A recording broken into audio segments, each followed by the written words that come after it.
جو بغیر نکاح کیے مالدار بننے کی کوشش کرتا ہے. اگر انسان بے نکاح کے رہے نا اور مال و دولت سے اس کی زندگی بھر بھی جائے نا تو وہ سکون زندگی میں نہیں حاصل ہو سکتا جو ایک سکون شادی شدہ زندگی کو حاصل ہے. محترم حاضرین و سامعین، شادی کے بارے میں تو میرے آقا صلی اللہ علیہ وسلم نے یہاں تک فرما دیا، نہ صرف رزق میں برکت کا وعدہ ہے اللہ کی طرف سے، بلکہ بغیر شادی بغیر نکاح کے بندہ جب 2 رکعت نماز پڑھا کرتا تھا تو اس بندے کو اللہ تبارک و تعالی 2 رکعت کا ثواب عطا کرتا تھا. حضرت امام غزالی نجہت المجالس میں لکھتے ہیں حدیث پاک کے حوالے سے کہ جب ایک بندہ نکاح کر لیتا ہے، نکاح سے پہلے بھی وہ نمازی تھا لیکن جب نکاح کے بعد رب کی بارگاہ میں سجدہ ریز ہوتا ہے، 2 گانا ادا کرتا ہے، تو اللہ تبارک و تعالی اسے صرف 2 رکعت کا ثواب نہیں عطا کرتا ہے بلکہ اس 2 رکعت کے عوض میں اللہ تبارک و تعالی اسے 70 رکعت نمازوں کا ثواب عطا فرماتا ہے. محترم حاضرین و سامعین، لیکن ایک شرط لگائی گئی ہے کہ نکاح کا مقصد پارسائی ہو، نکاح کا مقصد متقی بننا ہو، نکاح کا مقصد نبی کی سنت ادا کرنا ہو، نکاح کا مقصد نیک راستے پر چلنا ہو، نکاح کا غلط مقصد نہ بنایا جائے. چونکہ مومن کے بارے میں آقا کریم علیہ الصلوۃ والتسلیم نے فرمایا الاعمال بالنیات، کہ تمام اعمال کا دار و مدار، تمام کاموں کا دار و مدار نیتوں پر ہے. اگر نیت درست نہیں ہوگی تو برکتیں حاصل نہیں ہوگی، اگر نیت درست ہے تو نیک کاموں کی برکتیں حاصل ہوگی. محترم حاضرین و سامعین، آج کے اس پرفتن ماحول میں طرح طرح کے مسائل کا سامنا کرنا پڑتا ہے ہمیں اور آپ کو، اور اس سے دوچار ہو جاتے ہیں. کبھی کبھی ہم مجبور ہو جاتے ہیں، پریشان حال ہو جاتے ہیں، بہت زیادہ الجھنیں پیدا ہو جاتی ہیں. کاش ہم اپنے بچوں کو، اپنے گھر والوں کو تعلیمات قرآن سے آراستہ کریں.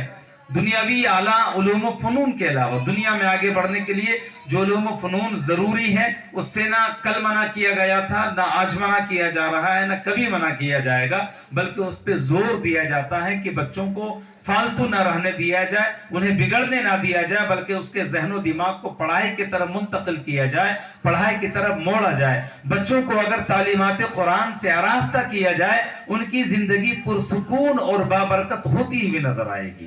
آج ہم شادی کے بعد بھی کئی دفعہ پریشان حال ہو جاتے ہیں اور شادی سے پہلے بھی پریشان حال رہتے ہیں.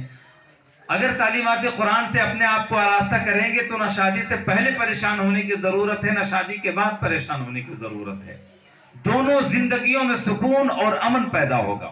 میں نے اس آیت پاک کو پڑھا. آج وہ نوجوان جو ابھی کہیں نوکری کر رہے ہیں، جاب کر رہے ہیں اور بڑا ٹارگٹ لیے ہوئے ہیں، بڑا ایک ہدف اور مقصد بنائے ہوئے ہیں کہ ہم تو یہ بھی کریں گے، یہ بھی کریں گے، یہ بھی کریں گے، تب نکاح کریں گے. وہ اپنی زندگی کے ساتھ کھلواڑ کر رہے ہیں، اللہ کے حکم کی ناقدری کر رہے ہیں. محترم حاضرین و سامعین، آپ وقت پہ نکاح کریں، وقت پہ شادی کریں. رزق کی ذمہ داری دنیا کے اندر میرے رب نے لی ہے، کسی دنیا کے انسان نے نہیں لی ہے. قرآن پاک میں کتنی آیتیں ہیں جس میں اللہ تبارک و تعالیٰ نے اپنے بندوں سے رزق کا وعدہ فرمایا ہے. کیوں پریشان ہوتے ہیں؟ ایک اور مقام پر اللہ تبارک و تعالیٰ نے نہیں فرمایا لا تقتلوا اولادکم خشیۃ املاق نحن نرزقکم وإیاہم، کہ اپنی اولادوں کو مفلسی کے ڈر سے قتل مت کرو. ماں باپ کو کہا جا رہا ہے کہ اے دنیا کے ماں باپوں، اپنی اولادوں کو مفلسی کے ڈر سے، تنگ دستی کے ڈر سے، رزق کی کمی کے ڈر سے قتل نہ کرو. اللہ تبارک و تعالی والدین سے کہہ رہا ہے کہ اے دنیا کے والدین دھیان سے سنو کہ تمہیں جو رزق مل رہا ہے نا وہ تمہاری محنت اور مشقت کا نتیجہ نہیں ہے. محنت کرنے والے تو دنیا میں بہت ہیں، لیکن رزق کا اصل معنی یہ ہے کہ رزق دینے والی ذات رب کی ہے. اللہ تبارک و تعالی فرماتا ہے نحن نرزقکم وإیاہم، کہ اے دنیا کے ماں باپوں ہم تمہیں بھی رزق دیتے ہیں اور جس بچے کو ہم دنیا میں لائیں گے انہیں بھی رزق دیں گے. رزق دینے والی میری ذات ہے، دنیا کا کوئی انسان نہیں. محترم حاضرین سامعین، تو رزق کے تعلق سے کبھی فکر مند ہو کر اپنی زندگی کو برباد نہ کریں، اپنی زندگی کو قرآن کے دستور سے نہ ہٹائیں، قرآن کے احکام سے نہ ہٹائیں، حدیث کے احکام سے نہ ہٹائیں. اگر اپنی زندگی کو پرسکون رکھنا چاہتے ہیں تو قرآن کو فالو کریں، حدیث پاک کو فالو کریں. ایک چیز اور آپ بڑے دھیان سے سنیں، سورہ نور کی آیت نمبر 26 ہے. کبھی آپ کھول کے ترجمہ دیکھ لیجئے گا، تھوڑی بہت باتیں تو سمجھ میں آ جائیں گی.